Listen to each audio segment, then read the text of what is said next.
शाळा माझी मराठी आहे ज्ञानाचे मंदिर, शाळा माझी मराठी आहे ज्ञानाचे मंदिर, संस्कृती पंढरी अशी गुरुजनांची शिकवण. शाळा माझी मराठी, शाळा माझी मराठी मला वाटे अभिमान, शाळा माझी मराठी मला वाटे अभिमान. वर्ग होते 4, दगडांच्या भिंती आणि कौलारू छप्पर. मातीचे पटांगण गुलमोहराचे झाड, मातीचे पटांगण गुलमोहराचे झाड. शाळेच्या आठवणी सांगू किती किती, राहिल्या मनात घर करून, राहिल्या मनात घर करून. ज्या क्षणाची सर्वजण आतुरतेने वाट पाहतायत, हा क्षण आता जवळ आलेला आहे.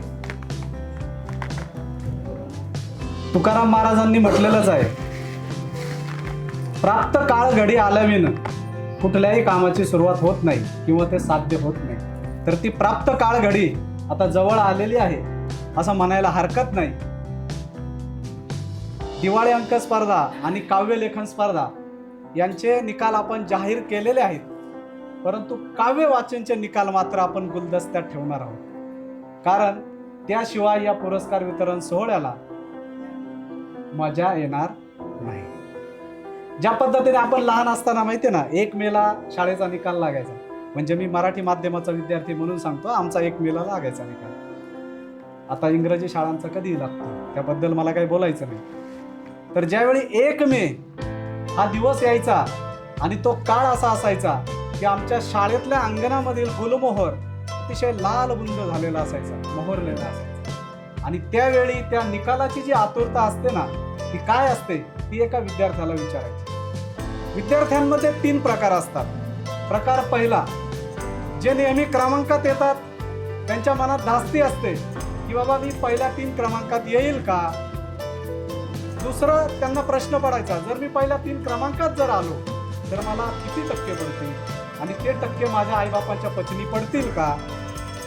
हा झाला पहिला प्रकार. दुसरा प्रकार, ज्यांना आपण मिडल रेंजचे म्हणू शकतो, तर त्यांची गाडी नेहमीच 60-65, 60-65, 60-65 असे करत असते. मग त्यांना प्रश्न पडतो, आपला फर्स्ट क्लास जाणार तर नाही ना, 60च्या खाली नाही जाणार, किंवा अचानक आपण डिस्टिंक्शनमध्ये तर नाही ना जाणार. ही त्यांची बाब. आणि सगळ्यात मजेशीर तिसरा एक समूह असतो की त्यांच्या डोक्यात फक्त एकच असतं, बस पास झालं पाहिजे, बस फक्त पास झालं पाहिजे, बाकी नंबर कुणाचा येऊ, कुणाला कितीही मार्क पडू, कितीही टक्केवारी पडू, मला काही घेणं देणं नाही. ज्याचा क्रमांक 1 किंवा 2 गुणांनी हुकतो, पहिला दुसरा तिसरा जो काय असेल तो इतका वाईट होतो, त्याच्यापेक्षा आनंद जो पास झालोय ना त्याला होत असतो. तो मस्त आपलं ते मार्कशीट घेऊन नाचत असतो, मी पास झालो म्हणून. आणि ज्याला एका मार्काने त्याचा क्रमांक गेलाय तो नाराज झालेला असतो. असं काहीचं वातावरण असतं. आज ज्यांनी या ठिकाणी सहभाग घेतला त्या सर्वांचं मी सर्वप्रथम मनापासून अभिनंदन करतो की, आणि आभार तर मानावेच लागतील, कारण तुमच्यामुळेच हा काव्य वाचन स्पर्धेचा घाट आम्हाला या ठिकाणी घालता आला. आपण सहभाग घेतला म्हणून त्याच्यातून आपण विजेते काढत आहोत, कारण जर सहभागीच कुणी झालं नसतं तर विजेता काढता आला नसता. मराठ बोली पुणे आयोजित राज्यस्तरीय काव्य वाचन स्पर्धा, राज्यस्तरीय काव्य लेखन स्पर्धा आणि राज्यस्तरीय दिवाळी अंक स्पर्धा या 3ही स्पर्धांच्या पुरस्कार वितरण सोहळ्यामध्ये मी मराठ बोली संस्थेचा सरचिटणीस सचिन कुरकुटे आपणा सर्वांचं मराठ बोलीकडून खूप खूप स्वागत करतो आणि या सोहळ्याला सुरुवात करतो. टाळ्यांच्या गजरात प्रमुख पाहुणे अध्यक्षांचं स्वागत करूया. आदरणीय वैशाली गावंड मॅडम यांनाही विनंती आहे की आपण मंचावरती यायचे.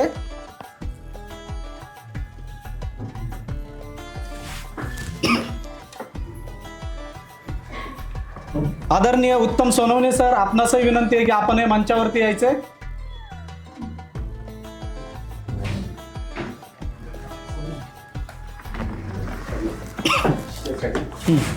आणि आमच्या परमेश्वर सरांच्या खांद्याला खांदा लावून नेहमी उभे असणारे आदरणीय रामेश्वर गोरे सर यांनाही विनंती आहे की आपणही मंचावरती यायचे.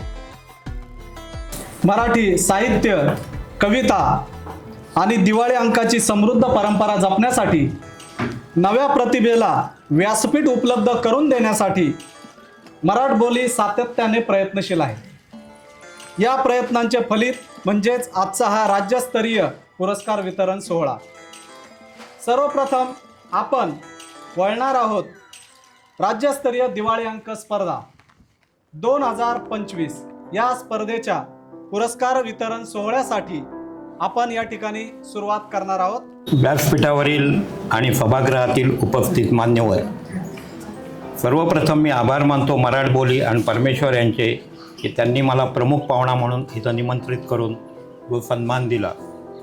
असं म्हणतात स्वर्गात परमेश्वर माणूस घडवतो, ते तर काही कोणी बघितलं नाही, पण पृथ्वी तलावर माणूस घडवताना आपण या परमेश्वराला मात्र नक्कीच बघतो. आज दिवाळी अंक स्पर्धा, काव्यलेखन स्पर्धा आणि काव्य वाचन स्पर्धा या 3 स्पर्धांच्या पारितोषिक वितरण समारंभासाठी आपण एकत्र जमलो आहोत. या तिन्ही स्पर्धेतील स्पर्धकांचे मी अभिनंदन करतो, कारण तुम्ही सर्वजण स्पर्धेत होता म्हणून ही स्पर्धा यशस्वी झाली आणि तुमच्यातीलच काही जण पुरस्कार विजेते झाले आहेत, त्यांचंही मी अभिनंदन करतो. अर्थशास्त्रासारख्या किचकट विषयावरही दरवर्षी अंक काढणारे आपल्यात बसलेले आहेत. इतकी विविधता क्वचितच कुठल्या भाषेत आढळून येत असेल. इतक्या मोठ्या प्रमाणात प्रकाशित होणाऱ्या या दिवाळी अंकाचं व्यावसायिक यशापयश हा तर खरं एक अभ्यासाचा विषय, पण कोणताही आर्थिक नफा तोट्याचा विचार न करता दरवर्षी नवीन उत्साहाने दिवाळी अंक प्रकाशित करणारे प्रकाशक हे खरोखरच कौतुकास पात्र आहे. सर्वसाधारणपणे मराठी माणसाला टोमणा मारला जातो की धंदा गुजराती किंवा मारवाडी माणसाकडनं शिकावा, पण मी उलट म्हणेन की या लोकांनी मराठी प्रकाशकांकडून शिकलं पाहिजे की व्यवसाय हा फक्त आणि फक्त अर्थार्जनाचे साधन असता कामा नये. मराठबोली तर एकही जाहिरात न घेता निःशुल्क अंक वितरित करतात. कसं करतात ते तो एक परमेश्वरच जाणे. या संदर्भात मी विशेषतः मराठी उद्योजकांना एक आवाहन करू इच्छितो. त्यांनी दिवाळीत मिठाईसोबत एक दिवाळी अंक बौद्धिक फराळ म्हणून कामगारात वाटावा. त्यानिमित्तानं तेवढीच मराठी भाषेची सेवा केल्याचे समाधान मिळेल आणि प्रकाशकांना पण थोडासा आर्थिक हातभार मिळेल. रामदासाचे श्लोक, मोरोपंताच्या आर्या, केकावली यांच्यापासून सुरू झालेला हा प्रवास गदिमा, कुसुमाग्रज, बाबू बोरकर, आतिप्रभू कितीतरी नाव आहेत घेण्यासारखी. त्यांची ही परंपरा टिकवण्याची आणि पुढे नेण्याची जबाबदारी येणाऱ्या पिढीवर आहे. कदाचित त्यांच्या उंचीपर्यंत आपण पोहोचू शकणार नाही, पण त्यांच्या पाऊलवाटेवर चालण्याचा प्रयत्न नक्कीच करू शकतो. किंवा शिरीष पै यांच्यासारखा प्रसिद्ध केलेला 5-7-5 आकृतिबंधातला हायकू हा एक प्रकार आहे. त्यामुळे या विषयावर बोलावं तेवढं थोडंच आहे. तेव्हा मी आता अधिक काय वेळ घेत नाही तुमचा, कारण लोकांना पारितोषिक वितरणाची उत्सुकता आहे. तर हे 2 शब्द बोलून मी माझं भाषण संपतो. धन्यवाद सर आपल्या मार्गदर्शनाबद्दल. आणि यानंतर मी मंचावर आमंत्रित करतो मराठबोलीचे कार्याध्यक्ष श्री साहेबराव पवळे यांना की त्यांनी आपलं मनोगत या ठिकाणी थोडक्यात व्यक्त करावं. हजर असणारे सर्व मराठबोलीचे आधारस्तंभ आहे. मराठबोली संस्था आगळीवेगळी संस्था आहे. ही संस्था आपल्या सर्वांची आहे. माझी एकटीची ही सर्वांची संस्था आहे. ही संस्था कोणाच्याही मालकीची नाही. या संस्थेत कोणीही मोठ्या पदापर्यंत जाऊ शकतो. फक्त कार्य करणाऱ्या माणसांचा समाजावर विश्वास पाहिजे. त्याप्रमाणे त्याची वाटचाल असावी, त्यासाठी पदरमोड करण्याची तयारी असावी लागते. बऱ्याच ठिकाणी नंबर कसे काढले जातात हे आम्हाला माहिती आहे. तुम्हाला सांगतो, माझे फक्त 7 दिवाळी अंकात लिखाण जातं. मी फक्त साहित्य पाठवण्याचं काम करतो. मी परत कधीही फोन करत नाही. जी व्यक्ती आम्हाला जोडली जाते त्या व्यक्तीला आम्ही सोडत नाही. आम्ही कोणाला काही देत नाही आणि कोणाचं काही घेत नाही. त्यामुळे आमच्या बातम्याही पेपरमध्ये लवकर छापून येत नाहीत. कवी संमेलनाला हजर राहणारे कवी जास्त महान आहेत. त्यांच्या कलाकृतीच्या सुद्धा वेगळ्या आहेत. ज्याला पटतात तो मराठबोलीचा हिस्सा बनतो, ज्याला पटत नाही तो दूर जातो. तुम्हाला सांगतो, आम्ही एका साहित्यिकाचा गौरव केला. त्याचा तो पहिलाच गौरव होता. काही वर्षानंतर त्या साहित्यिकाला प्रमुख म्हणून एका साहित्य संमेलनात बोलवण्यात आलं. त्या साहित्यिकाने अभिमानाने सांगितलं की संमेलनात मराठी बोलीमुळे आहे. आणि त्याचे दुसरे उदाहरण म्हणजे आम्ही केलेला गौरव त्या व्यक्तीला कमी प्रतीचा वाटला. त्याने उल्लेख टाळला आणि त्याची ओळख करून देण्याची जबाबदारी माझ्याकडे आहे. आणि मीही उल्लेख टाळला.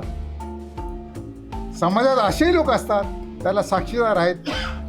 काही लोक आमचे आहेत, मी नाव सांगत नाही. पुढील वर्षी या सर्व कवी लोकांचा कविता संग्रह काढण्याचं म्हणत आहे. सरांनी आता सांगितलं होतं. त्यासाठी आम्हाला आर्थिक मदत नको आहे. त्यात आम्हाला मदत हवी आहे. ती देण्यासाठी कवी लोकांची मदत मिळाली तर आम्ही सर्व कवीचा कथासंग्रह प्रकाशित करता येईल. तसेच अभिमानाने सांगू इच्छितो की आतापर्यंत मराठी बोलीसाठी आलेल्या महान व्यक्तीमध्ये कधीही मराठी बोली नाही म्हटलं नाही. उपदेश करण्यापेक्षा कृतीवर आमचा विश्वास आहे. परत एकदा सर्वांना धन्यवाद व मनापासून आभार. आपण आपला मनोदय या ठिकाणी व्यक्त केला त्याबद्दल खूप खूप धन्यवाद. आता आपण वळूया आपल्या पुरस्कार वितरण सोहळ्याकडे. ती दिल्याशिवाय राहणार नाही आणि म्हणूनच या दिवाळी अंकाचं जे शीर्षक आहे अर्थशक्ती अप्रतिम आहे आणि त्यासाठी साजेसही आहे. दिवाळी अंक स्पर्धा 2025. पुढील दिवाळी अंक आनंद तरंग. आनंद तरंगाच्या संपूर्ण टीमचं टाळ्यांच्या गजरात स्वागत करूया. पुन्हा एकदा प्रथम क्रमांक दिवाळी अंक स्पर्धा 2025. अप्रतिम दिवाळी अंक आहे ज्यांनी परीक्षण केलेलं आहे. अगदी कंटिन्युअस 1.5 महिना सगळे दिवाळी अंक वाचण्याचं काम परीक्षकांनी केलेलं आहे. मला आवर्जून या ठिकाणी सांगावंच वाटेल. यानंतर पुढील दिवाळी अंक आहे दिवाळी अंक समतोल. टाळ्यांच्या गजरात स्वागत करा संपूर्ण टीमचं. दिवाळी अंक समतोल. प्रथम क्रमांकाचं पारितोषिक पुरस्कार या ठिकाणी या दिवाळी अंकाला मिळतोय. संपूर्ण टीमला विनंती आहे की कृपया आपण समोर येऊन आपला हा पुरस्कार घ्यायचा आहे.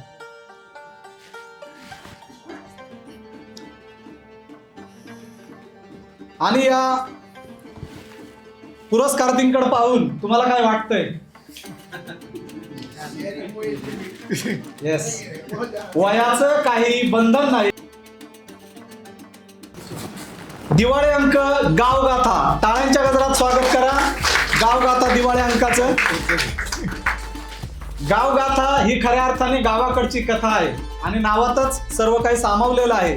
हा दिवाळी अंक वाचल्यानंतर आपण आपल्या गावी फिरून आल्यासारखं वाटतं आणि हीच गावगाथा या दिवाळी अंकाच्या माध्यमातून त्यांनी या ठिकाणी मांडलेले आहे. टाळ्यांच्या गजरात स्वागत करूया. टाळ्यांच्या गजरात स्वागत करूया कलासागर. काव्य वाचन स्पर्धेत अप्रतिम गझल आपण सादर केली होती. टाटा मोटर्स सारख्या प्रतिष्ठित कंपनीमध्ये असताना आपल्या साहित्याच्या आवडीतून कलेचा सागर या ठिकाणी आपण निर्माण केला. पुढील दिवाळी अंक तयार. दिवाळी अंक चिरांगण. आले का कोणी दिवाळी चिरांगणचं? ठीक आहे, गावंडे मॅडम हा पुरस्कार घेतील. आले झाले. प्रथम पुरस्कार दिवाळी अंक चिरांगण.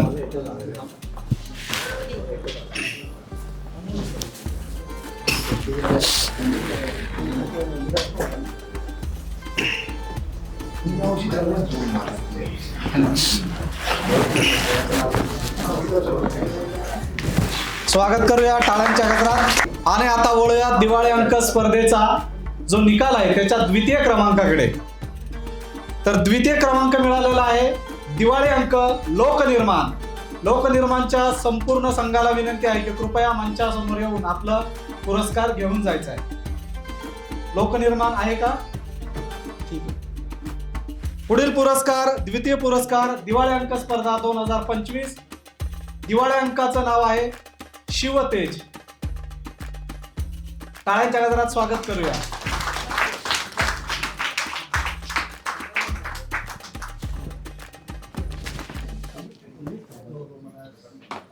खूप खूप अभिनंदन. कारण या दिवाळी अंकामध्ये खऱ्या अर्थाने छत्रपतींचं तेज आपण निर्माण केलं व द्वितीय क्रमांकाचा पुरस्कार या मंचावरती आपल्याला मिळत आहे. संपूर्ण शिवतेज संघाचं मराठबोलीकडून खूप खूप अभिनंदन. टाळ्यांच्या गजरात स्वागत करूया, अभिनंदन करूया शिवतेज.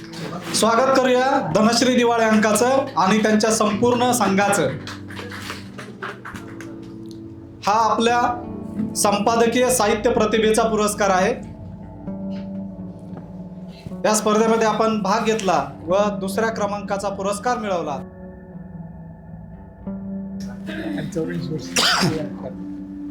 सातत्याने पुरस्कार पटकावण्यामध्ये अग्रेसर असलेला हा दिवाळी अंक दर्यावर्दी.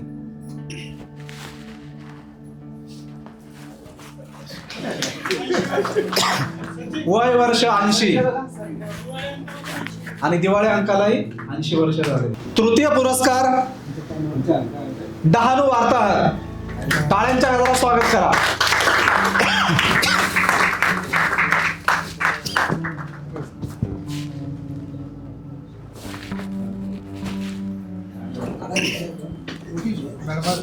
अतिशय आत्मीयतेने, तळमळतेने, अगदी कुठल्याही वयाचं बंधन न राखता सातत्याने हा दिवाळी अंक प्रकाशित करून आपण मराठी साहित्य विश्वाला एका उंचीवर नेण्याचं काम करत आहात आणि म्हणूनच आम्हाला तुमचा अभिमान वाटतो.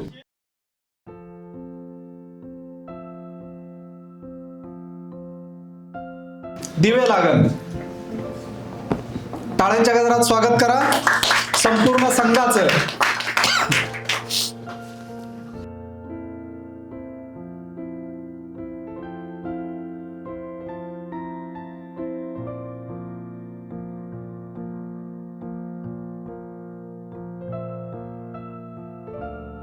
आणि पुढचा तृतीय पुरस्कार परळी परिसर. परळी परिसर. टाळ्यांच्या गजरात संपूर्ण संघाचं स्वागत करा.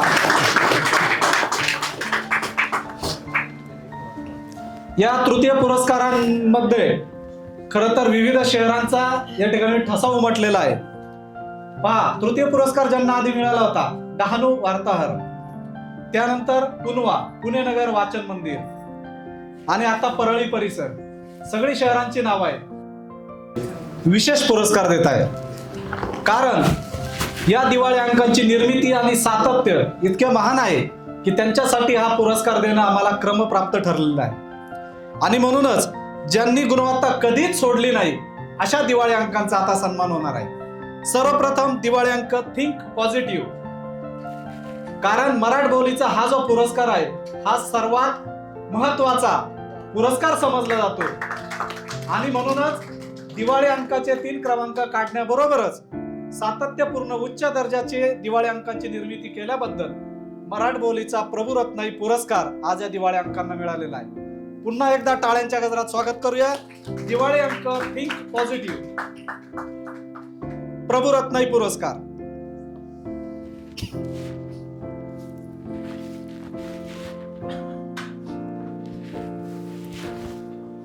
थिंक पॉझिटिव्ह याचा मराठी मध्ये अर्थ होतो की सकारात्मक विचार करा. निर्मळ रानवारा. निर्मळ रानवारा. आपलं स्वागत आहे. कृपया मंचावर येऊन आपला दिवाळी अंकाचा पुरस्कार घ्यायचा आहे. खरोखर हा दिवाळी अंक वाचल्यानंतर रानवारा खरंच किती निर्मळ असतो याची प्रचिती येते आणि हा दिवाळी अंक आपल्याला गावाकडे घेऊन जातो, गावच्या मातीत, गावच्या सुगंधात. आणि म्हणूनच निर्मळ रानवारा या दिवाळी अंकाला सातत्यपूर्ण उच्च दर्जाची दिवाळी अंक निर्मिती केल्याबद्दल प्रभुरत्नाई पुरस्कार देऊन या ठिकाणी गौरवण्यात येत आहे. अंक अंतरीचे प्रतिबिंब. संपूर्ण संघाला विनंती आहे की कृपया मंचावर येऊन आपला प्रभुरत्नाई पुरस्कार घ्यायचा आहे. अंतरीचे प्रतिबिंब. कुणी आलंय का? काय हरकत नाही, परंतु त्यांच्यासाठी एकदा जोरदार टाळ्या होत्या. पुढील दिवाळी अंक प्रभुरत्नाई पुरस्कार. दिवाळी अंकाचं नाव आहे क्रिक कथा. क्रिक कथाच्या संपूर्ण संघाला विनंती आहे की कृपया आपण मंचासमोर येऊन आपला प्रभुरत्नाई पुरस्कार जो अतिशय मानाचा पुरस्कार या संस्थेचा समजला जातो तो घ्यायचा आहे. टाळ्यांच्या गजरात स्वागत करूया. क्रिक कथा, क्रिकेट विश्वावर सातत्यपूर्ण वैचारिक लेख लिहून या दिवाळी अंकाची निर्मिती करण्याचं श्रेय या संपूर्ण संघाला जातं. आणि एक वेगळ्या विषयावरचा हा दिवाळी अंक आहे, त्याचं नाव आहे क्रिक कथा. दिवाळी अंक सृजन संवाद आहे का? सृजन संवादचे कुणी? काय हरकत नाही. या दिवाळी अंकामध्ये खरं तर सर्जनशील विचारांनी ज्यांनी संपूर्ण महाराष्ट्राशी संवाद साधला म्हणून प्रभू रत्नाई पुरस्कार या ठिकाणी त्यांना जाहीर झाला. त्याबद्दल सर्वांनी टाळ्यांच्या गजरात त्यांचं एकदा स्वागत करूया, अभिनंदन करूया. सर्व दिवाळी अंक पुरस्कार विजेत्यांचे आणि या संपूर्ण दिवाळी अंक स्पर्धेमध्ये सहभागी झालेल्या संपूर्ण दिवाळी अंकांचं या ठिकाणी मी आभार मानतो की आपल्यामुळे ही स्पर्धा या ठिकाणी होऊ शकली आणि आपणामुळेच आजच्या या स्पर्धेचे विजेते आम्ही या ठिकाणी काढू शकलो. जोरदार टाळ्या सर्व दिवाळी अंकांसाठी. आता वळूयात पुढील स्पर्धेकडे. मराठ बोली आयोजित राज्यस्तरीय काव्यलेखन स्पर्धा 2025. प्रथम क्रमांक कुमारी सुजाता बानगुडे, पुणे. टाळ्यांच्या गजरात स्वागत करूया.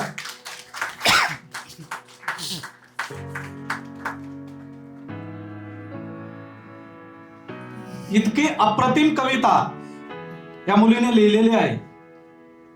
तपोवनाचा जो किस्सा गाजत असताना अचानकपणे रात्री तिच्या मनामध्ये कल्पना आली आणि रात्री 2 ते 2:30 वाजता ती कल्पना कागदावर उतरली. पुढील पुरस्कार मुग्धा टेंगसे, कोल्हापूर. टाळ्यांच्या गजरात स्वागत करूया त्यांच्या वतीनं. त्यांचे बंधू ना या ठिकाणी उपस्थित आहे. काही कारणास्तव त्या कोल्हापूरहून येऊ शकल्या नाहीत, तर प्रथम क्रमांक त्यांनाही दिला जातोय. मुग्धा टेंगसे, टाळ्यांच्या गजरात त्यांचं स्वागत करूया.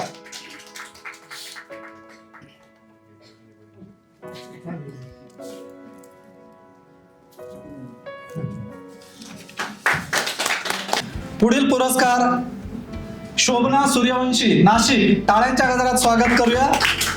अप्रतिम कविता यांनी काव्यलेखन स्पर्धेमध्ये सादर केली. अतिशय सुंदर कविता त्यांनी लिहिलेली आहे.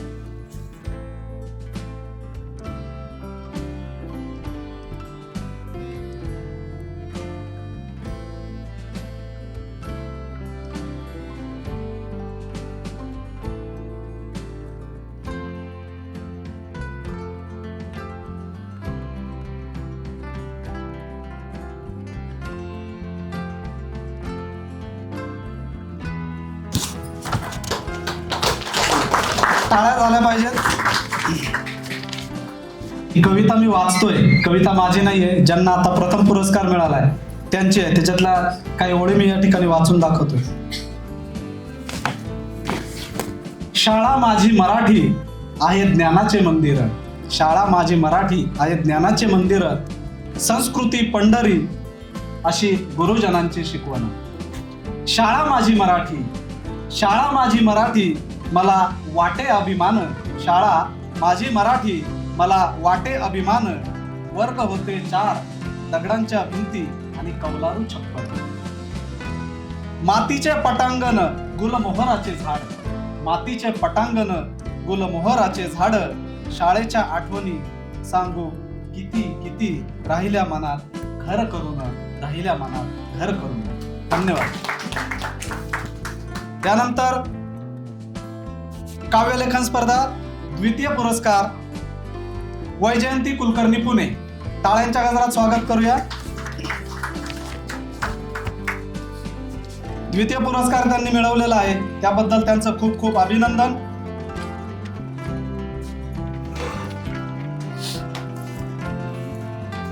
त्यांची कविता होती मन म्हणजे मनच असतं. यानंतर द्वितीय पुरस्कार स्वाती कानसकर, पुणे. टाळ्यांच्या गजरात स्वागत करूया.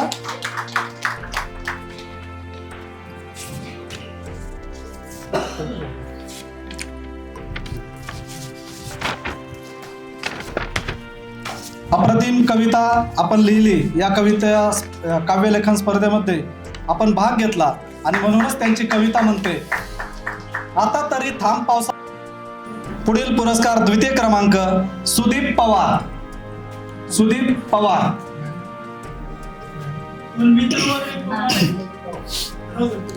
टाळ्यांच्या गजरात त्यांचं एकदा स्वागत करूया. काव्यलेखन स्पर्धा तृतीय पुरस्कार उषा शेटिया. टाळ्यांच्या गजरात स्वागत करूया. जेवढ्या निर्मळपणे यांनी कविता लिहिली तेवढंच निर्मळ त्यांचं हस्ताक्षरही आहे. त्याबद्दल त्यांचं विशेष कौतुक. कारण मराठी भाषा लिहिता येणं ही तेवढीच अभिमानाची गोष्ट आहे. ते आपल्या कवितेमध्ये म्हणतात, पुस्तकाशी मैत्री करशील का, रोज एकतरी पुस्तक वाचशील का. यानंतर पुढील पुरस्कार सुनील जाधव. टाळ्यांच्या गजरात स्वागत करूया.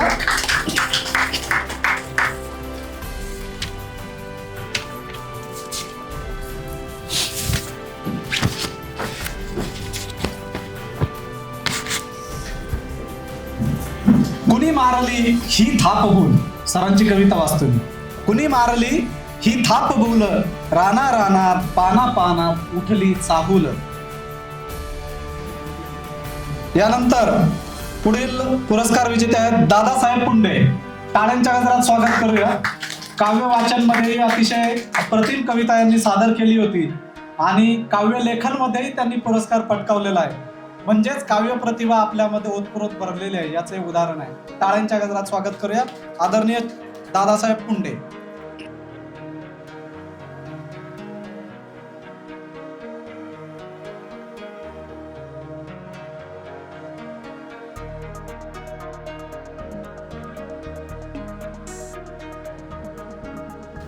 यानंतर पुढील पुरस्कार विजेते आहेत चंद्रकांत बोराडे.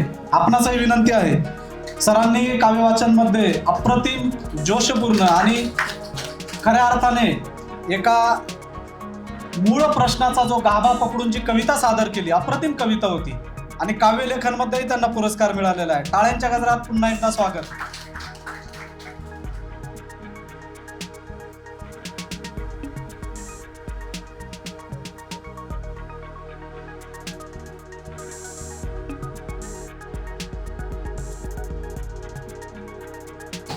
पुढील पुरस्कार तृतीय क्रमांक काव्यलेखन स्पर्धा 2025 गोविंद पाठक, सीमा भामरे यांच्या वतीनं पुरस्कार घेतला होता. तर आपणास विनंती आहे की मंचावर येऊन पुरस्कार घ्यायचा आहे.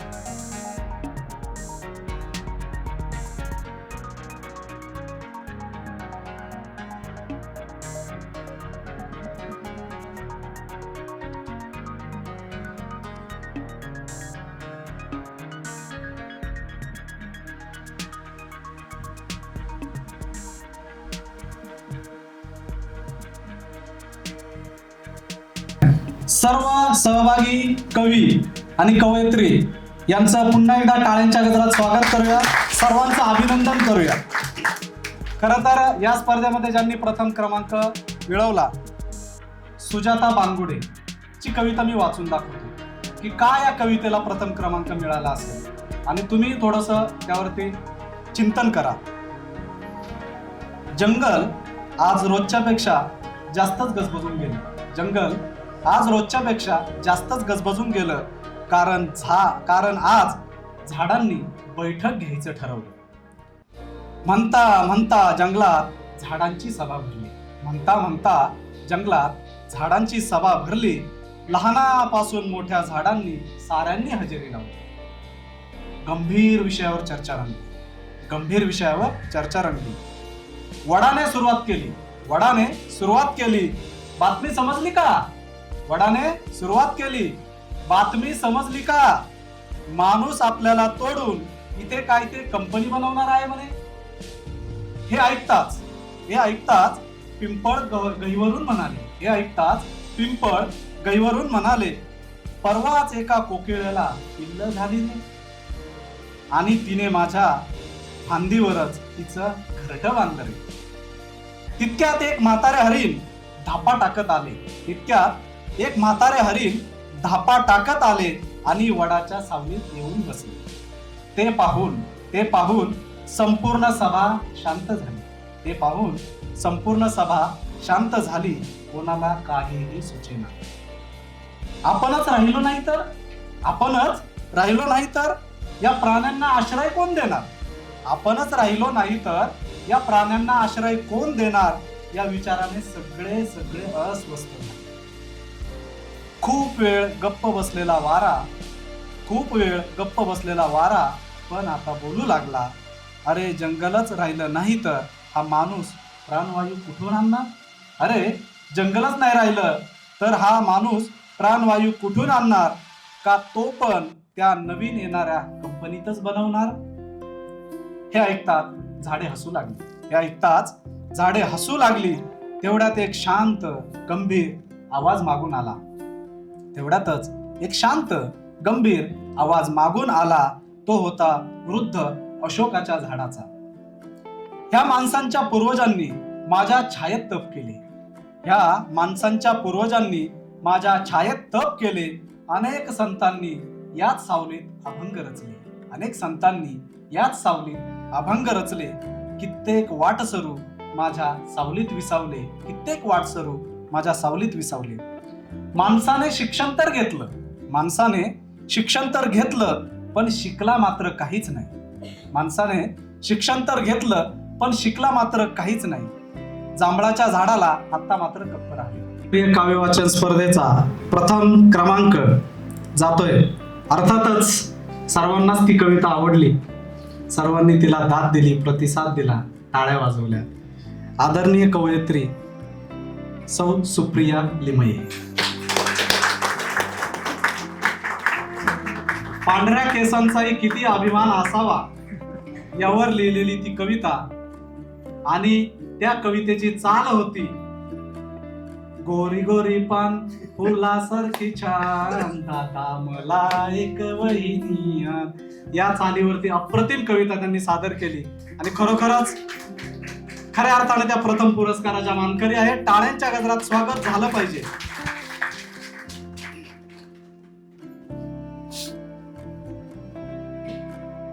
तीन प्रथम क्रमांक काढलेले आहेत, त्याच्यामुळं मनात काही शंका ठेवू नका.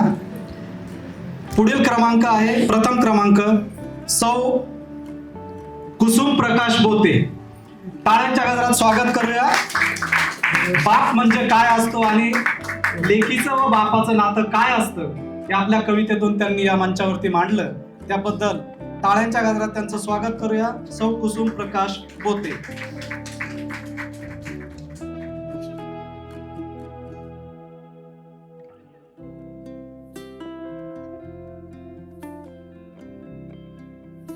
आदरणीय शिवाजी उराडे सर नाहीये, पवळे सरांना विनंती, त्यांच्या वतीनं तुम्ही त्यांचा सन्मान घ्यायचा आहे.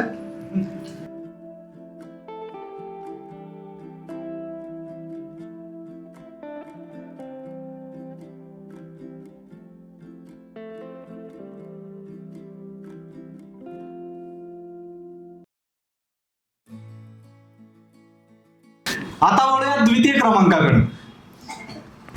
आजच्या या काव्य वाचन स्पर्धेचा द्वितीय क्रमांक जातोय चंद्रकांत बोराडे, खेड.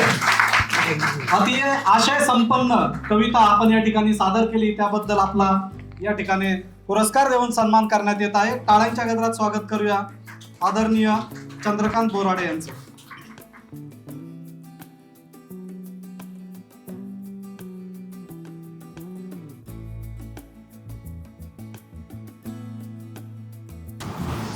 द्वितीय क्रमांक सौ योगिता पाखले. टाळ्यांच्या गजरात स्वागत करूया. उत्तरोत्तर या मंचावर येऊन साहित्य निर्मितीच्या माध्यमातून वेगवेगळ्या कविता आशय विषय असलेल्या आपण सादर करता, सहभाग नोंदवता व पुरस्कारही मिळवता, त्याबद्दल विशेष अभिनंदन.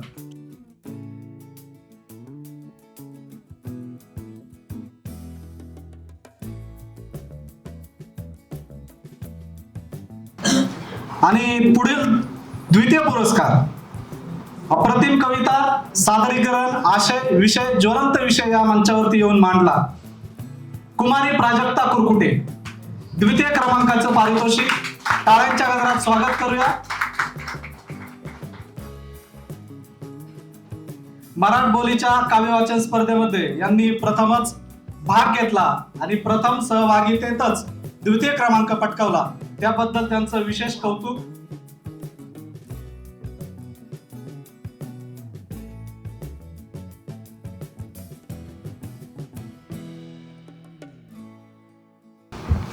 अजूनही आज सोडू नका, अजून तृतीय क्रमांकाचे 3 क्रमांक बाकी आहे. तृप्ती राजेंद्र तिकोने. टाळ्यांच्या गजरात स्वागत करा. खूपच छान कविता आपण सादर केली. सादरीकरणही सुंदर, आशय विषयही खूप छान होता आणि म्हणूनच या स्पर्धेमध्ये आपणास तृतीय क्रमांक या ठिकाणी देण्यात येत आहे.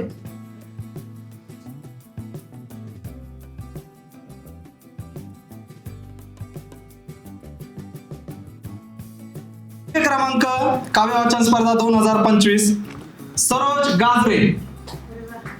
टाळ्या झाल्या पाहिजे.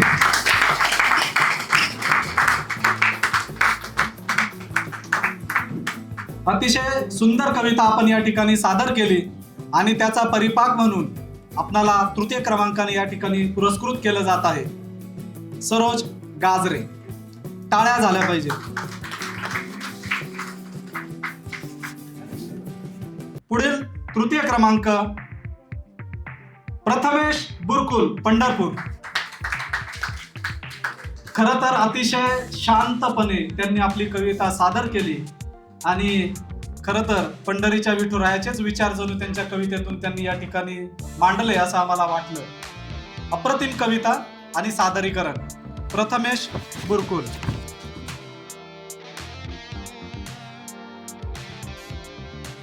उत्तेजनार्थ भारती सावंत. टाळ्यांच्या गजरात स्वागत करूया.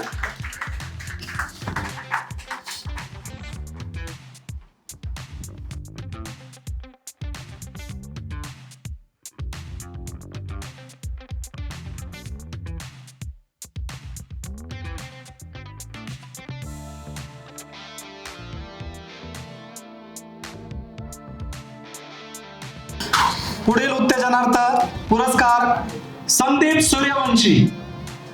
टाळ्या झाल्याच पाहिजेत या नवीन गझलकारासाठी. टाटा मोटर्स सारख्या कंपनीमध्ये काम करत असताना आपली साहित्याची रुची जपण्याचं अवघड काम ते या माध्यमातून करत आहेत, तर त्यांचं खास कौतुक त्या निमित्ताने.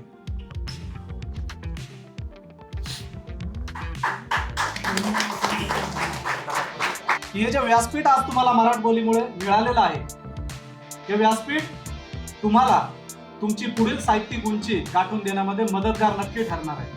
कारण आजच्या समाजामध्ये सगळं दिलं जातं पण संधी कधी दिली जात नाही. जी संधी मराठ बोलीने आपल्याला उपलब्ध करून दिलेली आहे, त्याचा फायदा घ्या आणि आपल्या साहित्यिक वाटचालीमध्ये आणि साहित्य विश्वामध्ये हातभार लावा, एवढीच माझी विनंती आहे. पुढील उत्तेजनार्थ पुरस्कार सुवर्णा पवार. टाळ्या वाजवा.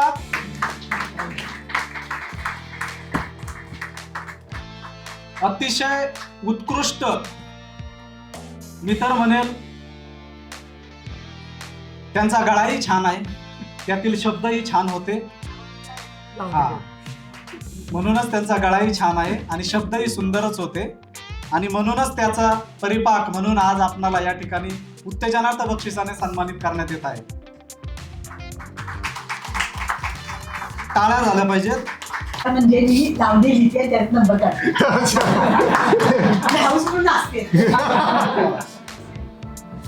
धन्यवाद.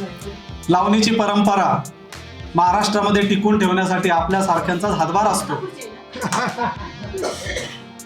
आणि त्यामध्ये तुम्ही हातभार लावताय ही खरोखर अभिमानाची गोष्ट आहे. अच्छा. दोघे भेटून जा, कार्यक्रम संपला.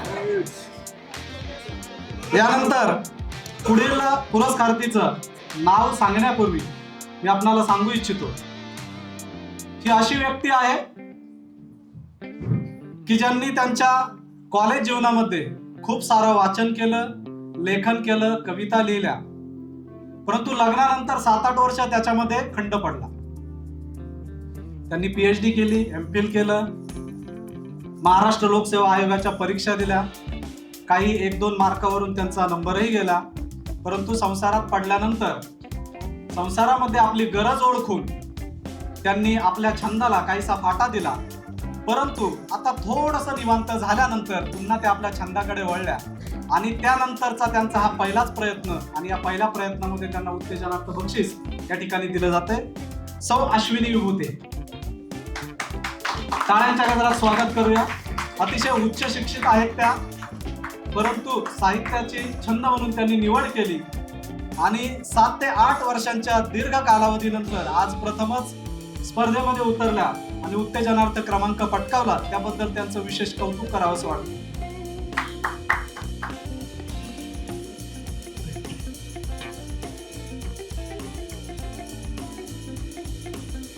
सातत्याने मराठी भाषेवरती लिहिणारे, वाचणारे, बोलणारे आदरणीय कवी प्रवीण खोलंबे, टाळ्यांच्या गजरात स्वागत करूया. उत्कृष्ट कविता सादर केली. मराठी भाषा रचना ही सांगताना त्यांची शब्द रचना ही तितकीच सुंदर होती, अप्रतिम होती. अतिशय सुंदर कविता लिहितात. अनेक पेपरमध्ये म्हणा किंवा दिवाळी अंकांमध्ये म्हणा, स्पर्धेतला म्हणतोय, कार्यक्रमाचा नाही, स्पर्धेतला शेवटचा पुरस्कार. अरे वा, आलंच नाव. मी तरी म्हटलं आठवण पडली होती की काय. आठवण कविता सादर करणारी ऋतुजा गायकवाड, टाळ्यांच्या गजरात स्वागत करूया. उत्तेजनार्थ बक्षीस ऋतुजा गायकवाड. त्या स्वतः एक शिक्षिका आहेत. सुंदर हस्ताक्षर आहे त्यांचं. छोट्या परंतु अतिशय सुंदर मेसेज देणाऱ्या कविता त्यांच्या असतात. आजपर्यंत मागील 5 ते 6 वर्षापासून प्रत्येक वेळी त्यांना कुठल्या ना कुठल्या क्रमांकाचं बक्षीस मिळालेलं आहे. आणि जोरदार टाळ्या त्या सर्वांसाठी ज्यांनी टाळ्या वाजवून यांचं अभिनंदन केलं, त्यांच्यासाठी. काव्य वाचनचे जे परीक्षक आहेत सौ वैशाली गावंडे मॅडम, यांचा या ठिकाणी सन्मान होत आहे. तर योगिता पाखले मॅडम यांना विनंती आहे की कृपया आपण त्यांचा सन्मान करायचा आहे. ते उत्कृष्ट कवयित्री आहेत, कथाही लिहितात, लेख लिहितात, साहित्यामध्ये विशेष रुची असलेल्या आहेत. टाळ्यांच्या गजरात स्वागत करूया. आदरणीय सौ कुसुम गोते मॅडम यांचा या ठिकाणी सत्कार योगिता पाखले मॅडम यांनी करावा अशी मी त्यांना विनंती करतो. मला वाटतंय काव्य वाचन मध्ये भाग घेतलेल्या सर्वांनी टाळ्या वाजवायला हरकत नाही, कारण आपलं परीक्षण त्यांनीच केलेलं आहे. नाराज होऊ नका ज्यांना क्रमांक मिळालेला नसेल, परंतु ज्यांना मिळालाय त्यांनी तरी वाजवायला हरकत नाही.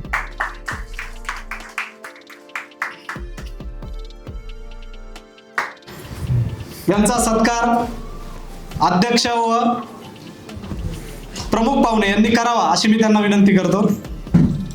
अतिशय खुमासदार खुसखुशी कविता या ठिकाणी त्यांनी सादर केली.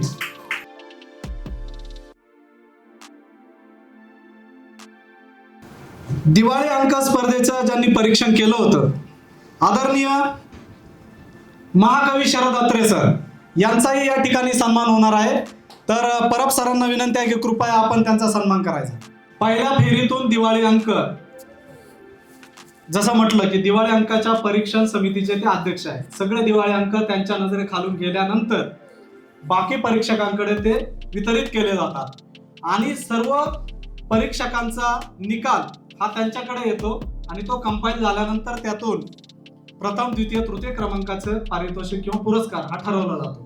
टाळ्यांच्या गजरात स्वागत करूया. यानंतर आजच्या कार्यक्रमाचे प्रमुख पाहुणे आदरणीय हेमंत सर, हे स्वतः एक उद्योजक आहेत आणि त्याबरोबरच साहित्यामध्ये रुची आहे. त्यांचे अनेक कविता संग्रह प्रसिद्ध आहेत. संध्यानंद पेपरमधून त्यांच्या कवितांची मालिका आजही सुरू आहे. रोज आपल्याला एक कविता ऐकायला मिळेल. नुकताच ज्यावेळी मराठी बोलीचा दिवाळी अंक प्रसिद्ध झाला त्याच वेळी त्यांच्या एका काव्य संग्रहाचंही या ठिकाणी उद्घाटन झालं, प्रकाशन झालं आणि त्या कविता संग्रहाचंच शीर्षक आहे बोललो तोंडावर. अतिशय रोखठोक कवी म्हणून हे ओळखले जातात. मराठबोली कुठल्याही प्रकारचा खर्च शक्यतो कुणाकडून न घेता पदरमोड करून हा कार्यक्रम करतो.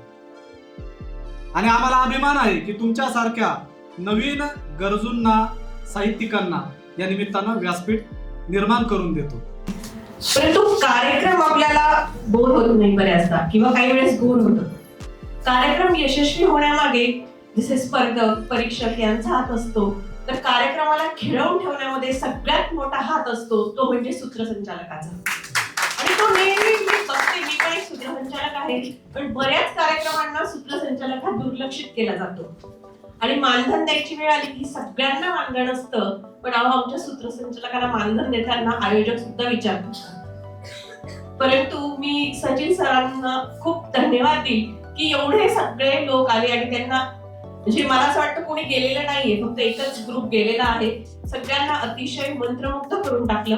आपल्या शब्दसरींनी आपल्याला चिंब चिंब भिजवलं आणि त्यांच्या आठवणी सांगितल्या आणि हा कार्यक्रम त्यांनी यशस्वी केला.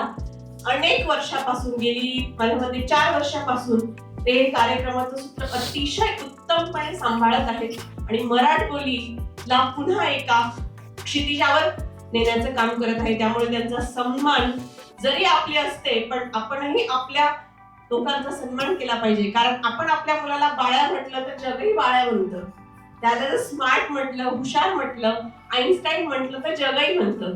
आणि खरोखर आमचे हिरे मराठबोलीचे म्हणजे माननीय सचिनजी कुरकुटे, त्यांचा सन्मान मान्यवरांनी, सर्व मान्यवरांनी करावा अशी मी त्यांना विनंती करते.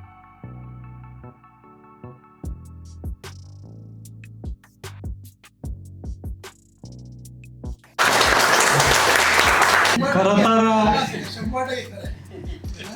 माझ्या सूत्रसंचालनाची सुरुवातच खरी त्यांच्यामुळे झालेली आहे. मी कायम या मंचावरून म्हणतो की त्या माझ्या गुरु आहेत.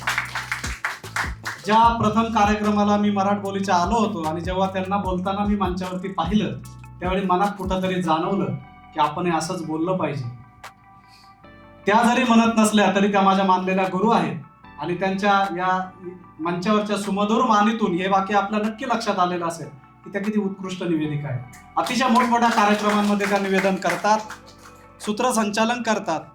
अनेक मंच त्यांनी आतापर्यंत गाजवलेले आहेत आणि म्हणून त्यांचं या ठिकाणी मी विशेष आभार मानतो आणि आपल्या या शिष्याला त्यांच्या वाणीतून सन्मानित केल्याबद्दल खूप खूप आभार मानतो. या दिवाळी अंकामध्ये मराठी साहित्यातील जेवढ्या कला आहेत त्या कलांचा सागर आणि संगम या दिवाळी अंकामध्ये आहे. आणि मला म्हणूनच वाटतं की कला सागर हे जे त्या दिवाळी अंकाचं शीर्षक आहे,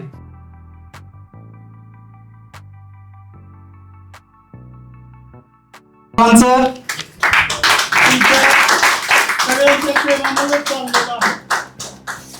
त्याच्यामध्ये काही जास्त विशेष नाही, मी करू शकतो, तर ती प्रामाणिकपणाने केलं पाहिजे.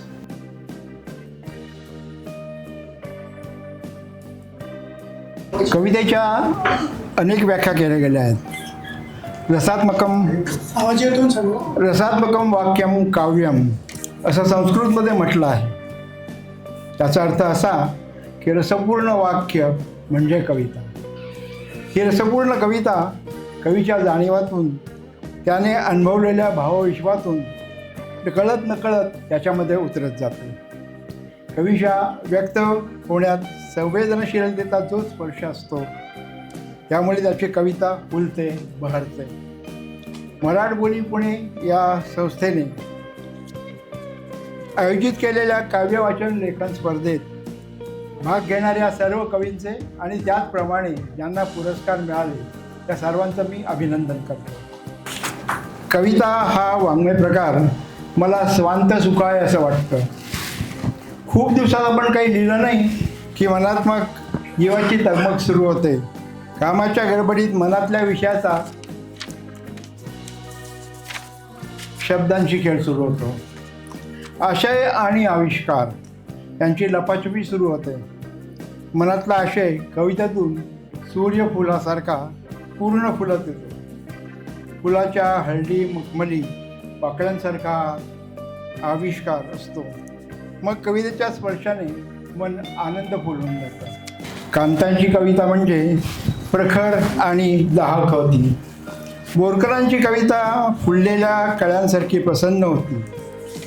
दया पवारांच्या कोंडवाळ्यातून दिसणारा चंद्रोदय आणि चंद्रास्त अंतर्मुख करणारा होता. अनिलांची कविता म्हणजे फुलवातीच्या स्निग्ध प्रकाशासारखी चारोळ्यामधून आपला आशय व्यक्त करता येतो. त्यामुळे त्यांची लोकप्रियताही वाढत आहे. 2020 सामने चारोळीत साम्य असं मला वाटतं. दोन्ही लोकप्रिय व अल्पावधीचे आहेत. कसोटी क्रिकेटला जशी 2020ची भीती आहे तशीच चारोळ्यांच्या बाबतीतही आहे कवितेत. आजकाल वर्तमानपत्रातील बातम्या तसेच मीडियावरील चर्चांमधून समाजात वाढत चाललेल्या मारामारी, खून, बलात्कार, दरोडे अशा भडक बातम्यांना भरपूर प्रसिद्धी दिली जाते. अशा विषयांवरील बातम्या वाचून मन विषण्ण होते. आधुनिक काळातील सामाजिक आर्थिक विषमतेतून निर्माण झालेले प्रश्न, जातीय धार्मिक ध्रुवीकरण, सुखसमाधानाच्या बदललेल्या परिभाषा, वंचितांचा आक्रोश यांचे भांडवल करण्याचा प्रयत्नही चालू आहे. माणूस निसर्ग, माणूस समाज, माणूस संस्कृती हे सध्या आदिम आहे. जुळवत ठेवणाऱ्या दांभिकतेवर लेखक आणि कवी टोकदारपणे व्यक्त होतानाही दिसतात. प्रत्येकाने आयुष्यात गरिबीचा अनुभव घेतलेला असतो. अडचणीवर थोडाफार फरकाने अनुभवही घेतलेला असतो. त्यातून तावून सुलावून निघाल्यावर ते दुःख पुन्हा आपल्या साहित्यात मांडणे हे बरोबर नाही. सवंग लोकप्रियतेसाठी असं करणं तर मुळीच मान्य नाही. जोपर्यंत समाज आहे त्यामध्ये श्रेष्ठ व कनिष्ठ हा भेदभाव राहणारच आहे. त्यामुळे काही लोकात वेगवेगळ्या तत्वानुसार भिन्नताही समाजात पाहायला मिळते. त्यामुळे विद्रोह हा प्रत्येक काळात होता. पण आजच्या काळातील विद्रोह आणि ज्या कारणाने दुःख झालेलं आहे ती कारणे वेगवेगळी आहेत. पूर्वीच्या काळातील विद्रोह हा श्रेष्ठत्व व कनिष्ठत्व याच्यात होता. पण आत्ताचा विद्रोह हा समाजात दरी निर्माण करणारा आहे. तसेच दुही असंतोष निर्माण करणारा आहे. समाजातील एकता सौदार्य बिघडत चालणारा आहे. नव्या व्यथेची समस्यांची चिरफाड करणारा असा हा विद्रोह आहे. अशा निर्माण होणाऱ्या कविता आणि साहित्य आता पुढं येत आहे. अशा कविता किंवा साहित्याला एक टाकीपण असतं, ते बदलायला तयार नसतं. यातून अशा साहित्यातूनच लोकप्रियता मिळवण्याचा प्रयत्न होत आहे. हे बरोबर नाही. कविता हाच कवीचा धर्म असतो. तो त्याने प्रामाणिकपणे निभावावा अशी कवितेची इच्छा असते. कविताच हाच कवीचा धर्म असल्याने जगातल्या कुठल्याही भाषेतला, कुठल्याही धर्मातला आणि कुठल्याही काळातल्या कवीला तो आपला सहोदर वाटतो. कारण कुठल्याही चांगल्या कवितेत कवीची ही नकळत तो धर्म प्रवाहित होत असतो. कविता ही नेहमी समरसतेची किरणे पसरवणारी अशी असते. ती तशी असायला हवी. मग विद्रोह ही कवी संमेलन या नावाने वेगळं संमेलन भरवण्याची काय जरूर आहे? आपला देश आता सर्वांगीण प्रगती करत आहे. याचा आपल्या सर्वांनाच अभिमान वाटायला हवा. देशाच्या सर्वांगीण प्रगतीसाठी आपण सर्वांनी हातभार लावायला हवा. ही आपल्या सर्व साहित्यिकांची मोठी जबाबदारी आहे. शब्द तसे हलवारच. बोकुळीच्या गंधासारखे आपल्या अंगच्या अलौकिक गंधाने ऐकणाऱ्याच्या मनात ठाव घेणार. शब्दांची सुंदर लेणी बांधता येतात. आपले भावविश्व एखाद्या सुंदर कमळात अडकल्याप्रमाणे त्यात अडकून राहतो. प्रतिभावंत अशी सुंदर शब्दसुमने गुंफून सरस्वती मातेच्या गळ्यातील अलंकार करणार. सिद्ध आहेत म्हणून आपण भावना व्यक्त करतो. त्यामुळे आपण गुदमरून जात नाही. जगण्यात गंमत येते. नवनिर्मितीचा आनंदही लाभतो. शब्दाला नाद, गंध आणि रंगही असतो. त्यांच्याबरोबर असतात शब्दशक्ती. या शब्दशक्तीला वाचन, मनन, चिंतन यांची जोड द्यावी लागते. माणसं आयुष्यभर सुखाचा आणि समाधानाचा शोध घेतात. काहींना सुख मिळवण्याचा परीस सापडतो, तर काहींच्या हाती काहींच्या उंजळी तशाच रिकाम्या राहतात. सुख मागून मिळत नाही, धावून हातात येत नाही. सुख वाहत असतं, त्याच्या उंजळी आपण भरभरून घ्यायचा. ते करायला कोणाचाही मज्जाव नाही. फुलांचं एक रूप आळवलं की काही दिवसात ते बहरतं आणि फुलतं, आणि फुलाच्या रूपानं सुखच आपल्याकडे पाहत असतं. सुखाच्या मुखावर नेहमीच हास्य विलसतं, आणि हास्य सुखाच्या अगदी जवळ असतं. सुखाची रोपं लावली की सुखाची फुलं फुलती. अशा बागेत दुःखाचं वारं कधीच वारत नाही. कवीने आपल्या कवितातून सुखाची रोपं लावायला हवी. यायोगे ज्यायोगे वाचकांना सुख व आनंद लाभेल. ही सुखाची रोपं निसर्ग, तरल भावभावना, पक्षी, वृक्ष, प्रेम, मैत्री, संगीत, भक्तिभाव यासारख्या विषयातून लावता येते. तसेच ईशस्तवनाचं अधिष्ठान मनातून हवं. सकारात्मकतेचं बीज पेरलं की येणारं पीकही तसंच येणार.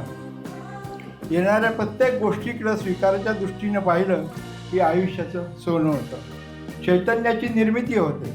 कवीने ही सकारात्मकता आपल्या अंगी बाळगून कवितेत उतरवली तर ती वाचकांच्या मनात निश्चितच घर करेल. माझ्या मते कवितेचे शब्द हे भावनांचे रूप घेऊन हृदयाला भिडायला हवे. त्यामुळे मनाला आनंद मिळायला हवा. त्यामुळे कवितेचा छंद हा कुठलाही असला तरी चालेल, पण तो आनंद छंद असायला हवा. ज्या योगे ही कविता चिरंतर वाचकांच्या मनात घर करून राहील.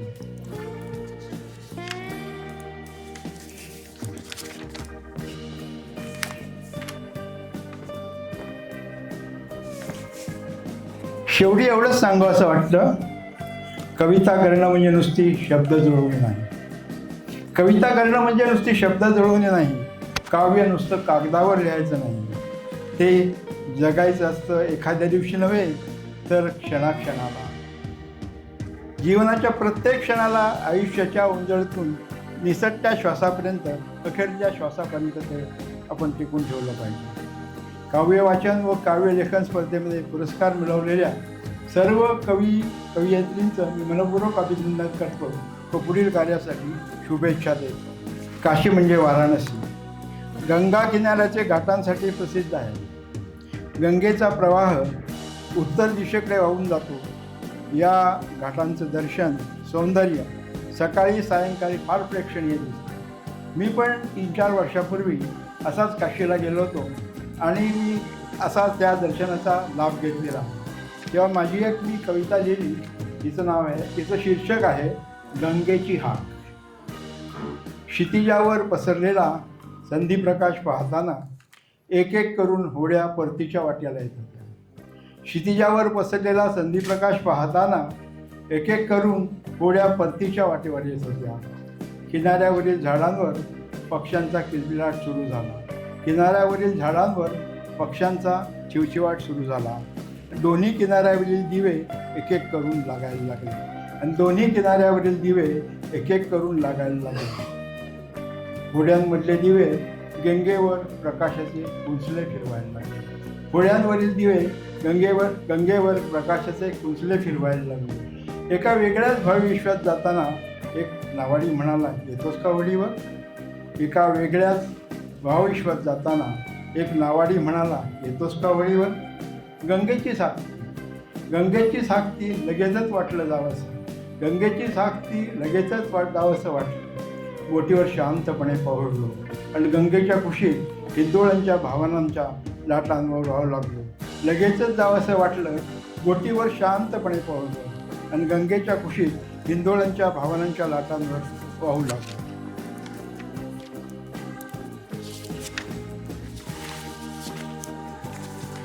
एकट्याने सुरू केलेला हा प्रवास एकट्यालाच पुरा करायचा. एकट्याने सुरू केलेला हा प्रवास एकट्यालाच पुरा करायचा.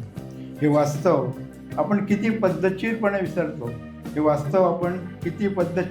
विसरतो. अपरिहार्यतेच्या नावाखाली आपण काय काय जोडत जातो. अपरिहार्यतेच्या नावाखाली आपण काय काय जोडत जातो. या जोडण्याचा उथळपणा गंगा लख्खपणे दाखवून देते. या जोडण्यातला उथळपणा गंगा लख्खपणे दाखवून देतो. ही अशी माझी कविता आहे आणि या कवितेवरती मला एक अभिप्राय आलेला आहे माझ्या कवितेला, तो मी तुम्हाला वाचून टाकतो. शरद, गंगेची सूक्ष्म हाक ऐकणारे तुझे तीक्ष्ण काम आणि तिचं पवित्र सौंदर्य रेखाटणारी अलौकिक प्रतिभा तुला लाभली. व्यावहारिक जगतातून अलौकिक भावविश्वास डोकावून तुझ्या कवी मनाची सरळता भारावून टाकणारी आहे. एकट्यानेच पुढचा प्रवास करायचा आहे हे अवघड सत्य तो अगदी अलगदपणे मांडलं आहे. इदम न मम हे वैदिक सूत्र सोप्या शब्दात कवितेच्या अखेरीस सांगून तू कवितेचा गूढार्थ संपन्न केला आहे. शब्द, अर्थ, भाव, सौंदर्य, दर्शन, सरलता हे गुणांचे दर्शन तुझी कविता करून दे. अरे पण या गडबडीत मी दिवाळी अंकाबद्दल बोलायचं जरा राहूनच गेलो, पण जाऊ देत. कवितेच्या या ओघामध्ये आपण सगळेच जण बोलून गेलो त्यामुळे ते राहिलं. पण त्याच्याबद्दलही जरा 4 शब्द मी सांगतो आणि मग माझं भाषण करतो. प्रत्येक सणामागे एक सुंदर आध्यात्मिक, धार्मिक किंवा सांस्कृतिक परंपरेचा वारसा लोकरूढीतील भावदर्शनाच्या जाग्यांनी जोडलेला आहे. सण किंवा उत्सव हे चैतन्याचे प्रेरक आहे, प्रसन्नतेचे संवर्धक आणि लोकभावनांचे बोधक आहे. दिवाळी हा फक्त दिव्यांचा सण उत्सव नाही, प्रकाशाच्या पावलांबरोबर नवीन उमेद जागवणारा, नव्या कल्पनांना पंख देणारा हा सण आपल्याला पुन्हा एकदा साहित्यातील आपल्यासारख्या कलावंतांची आठवण करतो. दिवाळी अंक हे त्याप्रमाणे दीपावलीचा एक अविभाज्य महत्त्वपूर्ण असा भाग झालेला आहे. दीपावली अंकाच्या माध्यमातून खुसखुशीत, कुरकुरीत, फराळासारखे साहित्यातील विविध लेखन प्रकार वाचकांसमोर मांडण्याचा दिवाळी अंकांचा प्रयत्न असतो. असा उदात्त हेतू मनात ठेवून संपादकांनी आलेल्या साहित्यातून समाज प्रबोधनकार असे लेख निवडले पाहिजेत.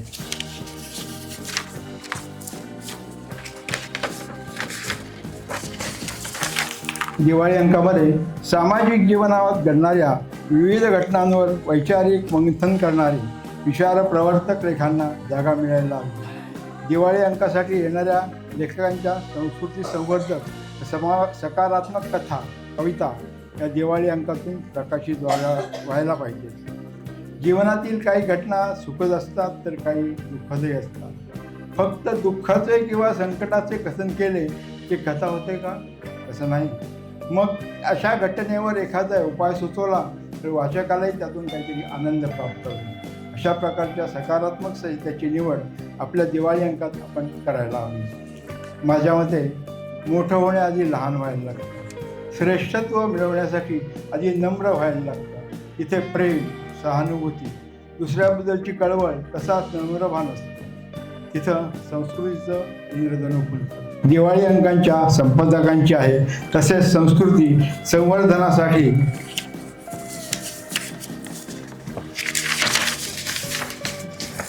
वैचारिक व परमेश्वरावरील श्रद्धा अधिष्ठान असणारे साहित्य दिवाळी अंकात प्रामुख्याने प्रसिद्ध करावे असं मला वाटतं.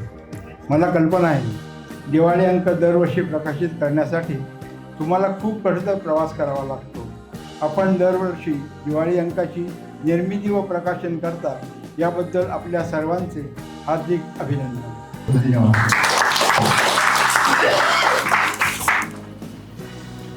खरं तर कुठलाही कार्यक्रम जर असेल आणि त्या कार्यक्रमाला जर स्पर्धक नसतील तर त्या कार्यक्रमाला अजिबात शोभा येत नाही. कुठलाही कार्यक्रम असेल त्या कार्यक्रमाला स्पर्धकांबरोबरच श्रोते, प्रेक्षक जर नसतील तर त्या कार्यक्रमाला शोभा येत नाही. त्याच पद्धतीने कुठल्याही कार्यक्रमाची जी एक चौकट आहे त्या चौकटीमध्ये प्रमुख पाहुणे जर नसतील तर त्या कार्यक्रमालाही शोभा येत नाही. सर्व प्रमुख पाहुण्यांचं एकदा टाळ्यांच्या गजरात स्वागत करूया. आजचा हा संपूर्ण कार्यक्रम सफल होण्यासाठी हे जे पत्रकार भवन मराठबोलीला उपलब्ध करून दिलं त्या संपूर्ण ट्रस्टचं या ठिकाणी मी आभार मानतो. या कार्यक्रमाला हिरिरीने या कार्यक्रमामध्ये सहभाग घेऊन या संपूर्ण कार्यक्रमाची व स्पर्धेची जी रंगत आपण सर्वांनी वाढवली त्याबद्दल आपणा सर्वांचं पुन्हा एकदा मी आभार मानतो. आणि संपूर्ण कार्यक्रम होईपर्यंत संपूर्ण सभागृहामध्ये आपण शांतपणे नवे टाळ्यांचा गजर करूनही या कार्यक्रमाची आणि या सभागृहाची शोभा वाढवली त्याबद्दलही आपणा सर्वांचं या ठिकाणी आभार व्यक्त करतो. हा संपूर्ण कार्यक्रम व्यवस्थितपणे नियोजनाप्रमाणे पार पडण्यासाठी पडद्याच्या मागे असलेली आमची संपूर्ण मराठ बोलीची टीम, ज्यामध्ये सुजाता असेल,